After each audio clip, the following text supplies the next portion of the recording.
Sports Talk Chicago. Here with Jon Zaghloul, and we are back and ready for today's special guest. He's the digital content manager and Chicago Cubs reporter for the Marquee Sports Network. Please welcome Tony Andracki to the program. Tony, it's great to have you on. How are you? Hey, doing great. How are you? I'm doing great. Thanks for being here. What was your evaluation of this different Cubs season, to say the least? So I think Matt Duffy said it best. He was on with my colleague Taylor McGregor and Marquee Saturday over the final weekend in St. Louis. He said long, really long. And I think that's the best way, best three words to describe this season because, you and I were talking just before we came on. It was two different seasons. In some ways, it felt like each month was its own season because, April, the Cubs were not doing great. They weren't off to the start they wanted to, especially offensively. And then towards the end of the month and in May, they really turned it on and they were the best team in baseball in May. And then, June, they were in first place for much of it. And, June 24th, I think it was the combined no hitter against the Dodgers. And then all of a sudden, right after that, everything started going downhill pretty quickly with the 11 game losing streak. And and then obviously the trade deadline and everything that happened after. And it's kind of crazy to think that Frank Schwindel has only been a Cub for 2 months and, he's this cult hero. So I think that goes to show you just quite how long this season was, how long it felt. But, at the same time, it was really nice to be back to 162. And there's part of me that here as the season ends that I can't wait for next season to begin and see what happens. Was it tough for you to kind of cover two different teams, to cover a division race, them being in first place, then covering essentially a bottom feeder, losing 90 plus games? Yeah, so it was really difficult to do that for sure. But it was also invigorating and energizing because, there were all these new guys and new stories to tell. And that's ultimately why I like doing this. I mean, like I grew up and was raised a Cubs fan. But once I started doing this, I was no longer a fan and you have to put that part aside. So, but I'm still a fan of baseball and I still look at all of that. And ultimately the reason I got into this was not to be, to have my fandom and cover the team that I grew up rooting for, but it was to tell stories and it was to get to know people more and to tell people's stories. And that's the cool aspect of this all. And the roster change. I mean, Rafael Ortega, we already mentioned Schwindel, Patrick Wisdom, Ian Happ's resurgence season, all these relievers and guys that came up.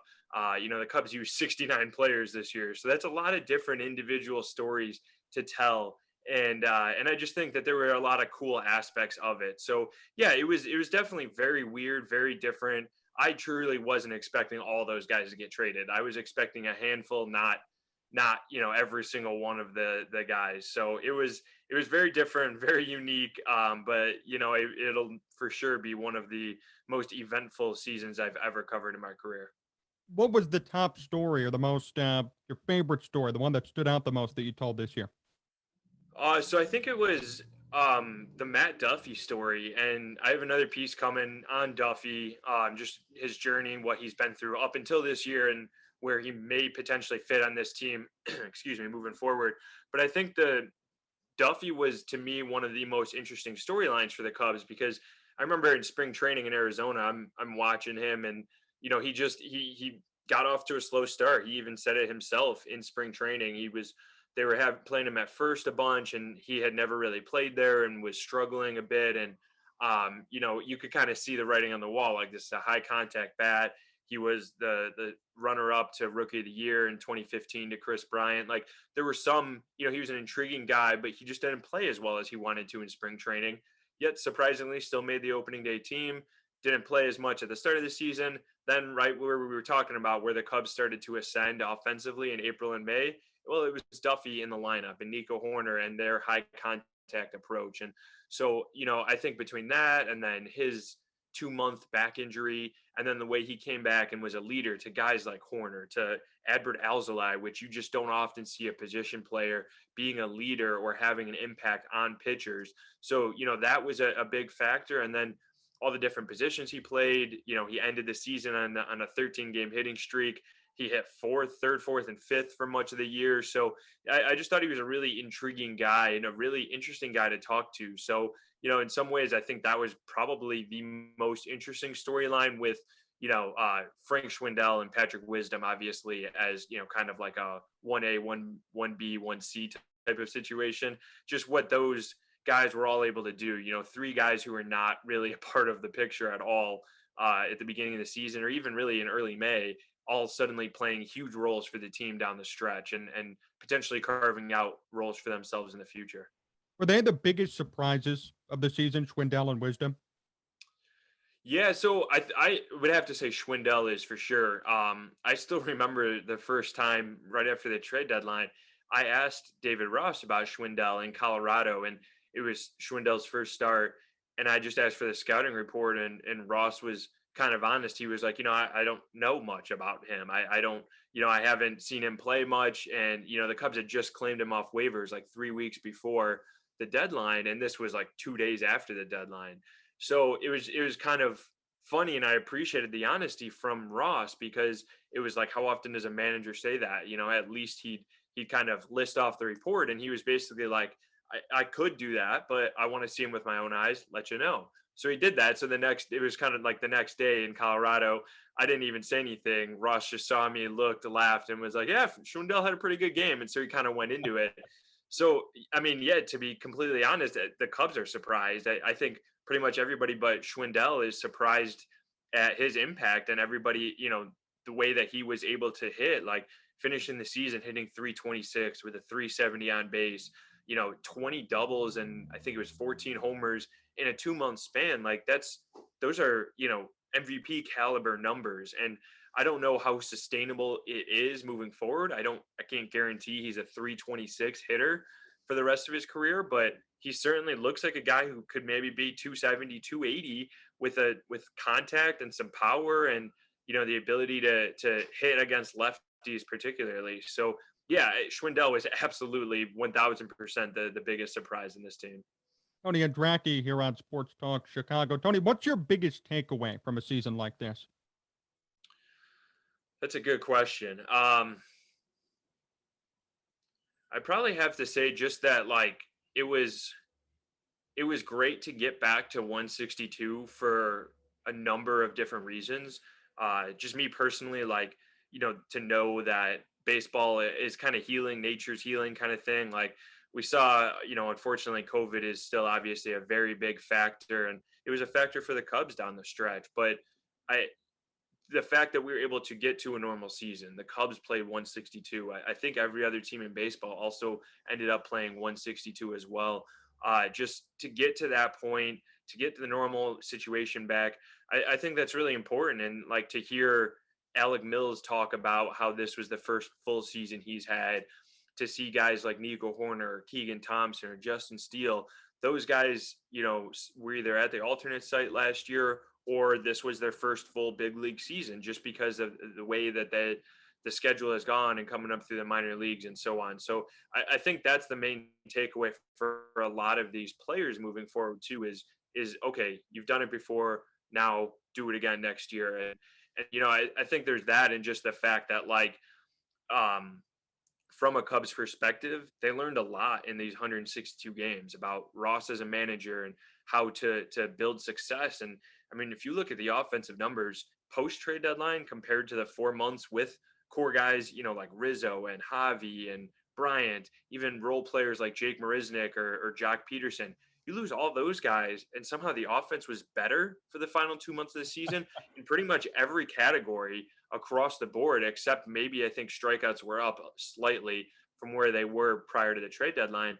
But it's like that's interesting, and that's curious to see where how that plays out moving forward. So I think those are probably the biggest takeaways I have, and the things I'm going to be looking at moving forward is, like, did the Cubs really find something in those couple of months that they can translate into the same way that, like, the Giants, or we've seen with the Tampa Bay Rays forever, they don't have a bunch of 30 home run hitters or guys in the middle of the order who play 160 games. Like, they have a couple of them each, but otherwise it's matchups, it's platoons, it's a bunch of role players and an incredible amount of depth. And I think the Cubs have a lot of takeaways that they could learn from those teams and started to establish themselves in August and September, and then build on that this offseason for 22. How do you explain those number differences between having core guys, these superstars, then you get rid of them, and all of a sudden the team does better offensively? I think it's a little bit of a reset button and a refresh button. Just the offense was, I don't want to necessarily say stagnant because it was and it wasn't, but like it underperformed at various points. And that's something that Jed Hoyer and his predecessor Theo Epstein have talked about for years. Like this core group of guys, their numbers at the end of each season were typically pretty solid, but the sum of the parts, just for whatever reason, didn't always operate the way they wanted to. It was too much, of the same type of hitter, too much of the up and down roller coaster, and not quite as much consistency. Well, the Cubs got a little bit more of that with some of these players. That Ortega versus right-handed pitching is a definite piece. Schwindel making some contact. Nico wasn't able to play a whole lot the last couple months of the season, but Duffy was, and Patrick Wisdom still had the power. So, I think all of that, Ian Happ turned things around. Wilson Contreras, when healthy with his knee and hip issue, hit pretty well in the second half. So, it's like you kind of look at up and down the lineup and you're like, wow, there were some pretty solid hitters in there. Like, you when the trade deadline first happened, you're like, oh wow, like Ian Happ's hitting third, David Bodie's hitting fourth, or whatever it was. You were kind of surprised and it was jarring, but it didn't play out that way. And so I think there's that, but also the big factor is like there wasn't pressure. Like there's pressure to perform always, but there wasn't pressure to get into the playoffs because once all those guys were traded away, it was obvious that none of these guys, or this team wasn't going to the playoffs, and these guys were only playing for for themselves and their pride and the team and all that, but they didn't have any playoff implications on the line. And I think it's a little bit easier to relax and just go out there and perform when that's the case. Um, and hitting the reset button is powerful. I mean, we hear it all the time. Guys talk about going into the playoffs after a tough season and your batting average gets down to zero, or just starting a new season after a tough year, and seeing how that hitting the reset button and can refresh and rejuvenate players. So I think it was all those things kind of mixed into one. What pieces on the roster today, Tony, do you think the Cubs could build around long term? Quite a few, and that's where I think the couple of months really played in. I don't think a guy like Ortega is going to be an everyday guy moving forward, but certainly, against right-handed pitching, he's a factor, and you could pretty much pencil him into, one of the starting outfield spots and maybe leading off against righties. And Frank Schwindel is at least a role player, part-time player moving forward, if not a full-time player. Patrick Wisdom as well. I mean, the guy, finished with almost 30 homers, and um, just to get to that point, set the new Cubs rookie home run record. Ian Happ certainly, like after hitting, I think it was 177 at the trade deadline, was what his batting average was. He really turned it on. Wilson Contreras has one more year of control. Horner, Madrigal are two guys that certainly are, a factor. Maybe they bring back a guy like Matt Duffy. And then some of these other guys, Trace Thompson came up and played well. Michael Hermosillo, Alfonso Rivas is another one who, rookie who got hurt and missed the last couple of weeks of the season. So I think all those, there's a lot of pieces in there, and how the Cubs mix and match them. But also I think they need to go out and add another hitter or two. It doesn't necessarily have to be at the top of the free agent market or in terms of trades, but I think that would certainly help, like a consistent, stable middle of the order bat. And then pitching wise, I think you have Hendricks and Mills locked into rotation spots next year. And then a big question mark on where Alzolay, Steele, and Keegan Thompson fit. But all three guys fit somewhere: multi-inning relief role, starter, spot starter, whatever it may be. All three of those guys are on the team. And then, you look at like Rowan Wick and Cody Hoyer. Scott Efros looked pretty good. Manny Rodriguez showed some flashes. So, Tommy Nance had a really good start to the season. It seems like there's quite a few intriguing pitchers, and then some others even coming up through the system as well that the Cubs could get a look at and build a bullpen around. And Brad Wick as well, if he's able to come back from his heart. So there's I would say 10-15 range of guys that you could pretty much pencil in or guarantee are going to be on the roster next year in some form or fashion. And then we'll see what they do in free agency or on the trade market. Who do you think they target in free agency? I read an article saying Marcus Stroman would be open to coming to the Cubs. Do you buy that rumor? Yeah, I buy it in the sense that like the Cubs have money to spend and they definitely need pitching. I think that's the winter is going to be all about pitching, pitching, pitching. Like we just talked about with the offense, you can't guarantee and extrapolate out the numbers from August and September to April and May or to even October next year if the Cubs are in the playoff run. But you can feel pretty confident about the lineup's ability to maximize their potential to put up some runs. It's about putting up the zeros that's the big deal. And so, yeah, so they clearly need guys alongside Hendricks, alongside Mills, alongside some of those other three that I talked about, the three youngsters. So Stroman or I think Robbie Ray's a free agent. John Lester's going to be out there. I don't know if his career is over or not, but there's so many guys that are going to be available that could be fits simply because the Cubs need established, stable starting pitching for sure. And then also probably some established relievers, some guys that could work at the back end. I mean, I certainly buy that he's an option, and the Cubs will have money to spend too because Jason Hayward is the biggest contract on the books for next year, but they only have around like 45-47 million dollars locked in for 2022 right now. So there should be plenty of financial flexibility for Jed out there. I don't know if that means shopping at the top of the market for a guy like Stroman, but I could certainly see that being a feasible possibility for the Cubs. Do you see him spending all that money? I mean, payroll's down, like you said. Do you see them actually going out and spending big money, or are they going to try and get some mid-level guys and save money for the future with the payroll? It's a good question, and it's to be honest with you, I just don't know. I don't know what their budget is going to look like. Last we talked with Jed about it. He said he doesn't know either, and I believe him on that because with this new CBA that's coming up in December, I think a lot of teams, if not every team around baseball, just doesn't know what they're going to do financially. They don't know if the roster size is going to be 26. They don't know if the DH is in the NL. They don't know, how the draft pool is going to be allocated. Like there's a lot of different things. I don't know if compensation picks are still going to be a factor for guys, on the free agent market and stuff. There's just a lot of unknown. And until that is solidified, I don't think teams are really going to have their budgets locked in. And so yeah, I mean, it's certainly possible the Cubs will be spending a lot of money, but also if things don't shake out the way they want to, they're going to add for sure. They're going to be in the market for free agents. They're going to probably be in the trade market. Whether one comes to fruition or not, I don't know. But yeah, I'm not quite sure the exact number they'll end up at. But certainly they're spending something in free agency. Absolutely. What do you think about the new CBA? What's your dream CBA that you want to see enacted in 2022?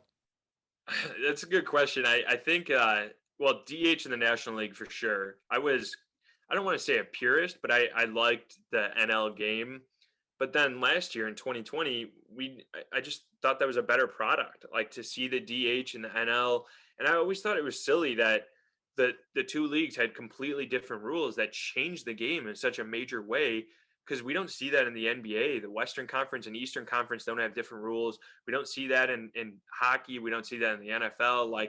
And it greatly affects your roster and how you put together your lineup. And, if you can give guys days off. And I really liked how the Cubs used it with Wilson Contreras spending a ton of time at DH on days that he didn't catch. So that for sure. I also came around to that runner on second rule in extra innings. I just thought it was interesting and exciting. And I thought 14 inning games or 17 inning games, the possibility that happens is kind of cool, but it's not really good baseball. Like teams aren't out there, they're out there swinging for the fence a lot and trying to end it. And with runner on second to start, teams play a little bit more small ball and there was a lot more action and excitement and intensity. So, I kind of hope that sticks around. And I definitely like 7 inning double headers. I think that makes a lot of sense from a health standpoint too. So yeah, there's that. The 26-man roster I think is going to stay, and I'm perfectly fine with that. I do like the option of not having a limit on pitchers the way we saw this year.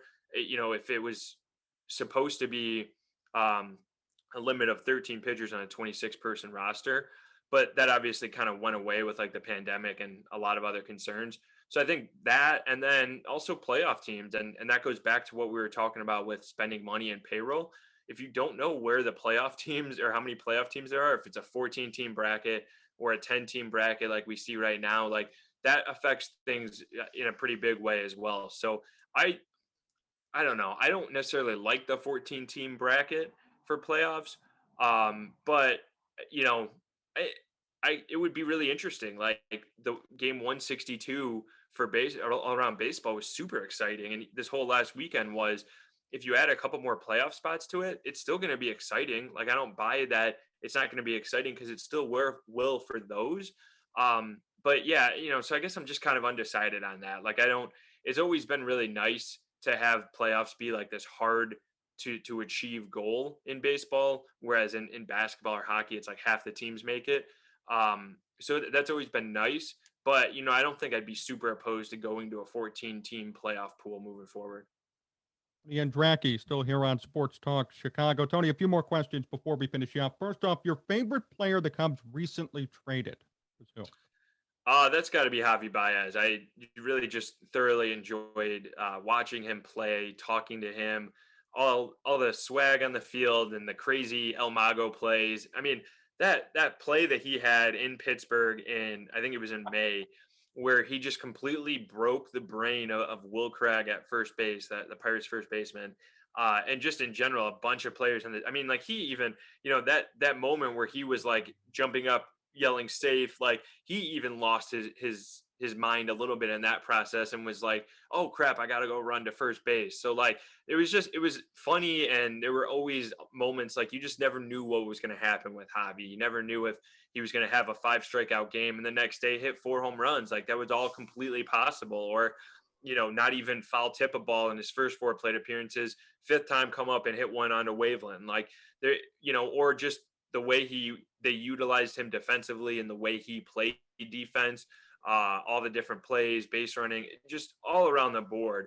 And I think he was a really interesting guy to talk to, and I always appreciated his honesty and his candor with the media and in interviews. I think back to like 2018 in particular, where the team, playing in the wild card game, he offered the most honest assessment of anybody in terms of how the Cubs, were at 195 games, but didn't win the division that year. And they lost game 163 to the Brewers. And, he said he felt like the team was focused on the outside noise too much. So, I think, really ever since then in that season, Javi became this go-to guy, I think, for the media from a lot of ways, and offered that honest assessment when we were looking for that. So for all those reasons, Javi was the guy that I was definitely I would say was the most favorite of the guys traded away.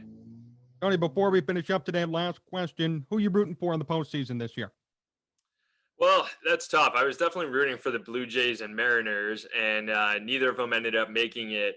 So, to be honest, I think I'm kind of rooting for the Cardinals a little bit, which is, I know Cubs fans don't necessarily want to hear that, but yeah, I think that their run to get into October here was really cool and very unique. You don't see that happen often, and I got to see it firsthand a lot. Like, you got to see the way the Cardinals beat the Cubs a good amount in September there, and just Goldschmidt having a resurgent season, Arenado doing great in his first year in St. Louis, John Lester obviously on the team too, but like Harrison Bader, Tyler O'Neill having breakout years. They're just intriguing to me, I think, looking at that team. And they're the team that I covered the most. Them and the Brewers are the 2 teams that I've seen and firsthand the most this season. So I think I might be rooting for the Cardinals a little bit here, but also like the Red Sox and Yankees, like, the old adage that like they're the favorites, and, baseball fans with souls don't necessarily root for them. It would be kind of cool to see Kyle Schwarber, see Anthony Rizzo, or in the National League with Kris Bryant and the Giants, to see them do pretty well too. But also at the same time, like the White Sox, like it's great for Chicago. So the further the White Sox go in the playoffs, I think the better for the city, the better for the fan base. I have a lot of friends and family who are White Sox fans, so I think that would be pretty cool too. And then, like we said, for the ex-Cubs factor, see Kimbrel and Tepera maybe get a ring. It would be kind of cool. So those are the teams I'm going to be watching closely, I think. Well, Tony, thank you so much for joining me. Always a pleasure to have you on. Best wishes this offseason. I'm sure it's going to be a doozy to cover, and we'll talk to you again very soon. Thank you so much. Sounds good. Thanks, John.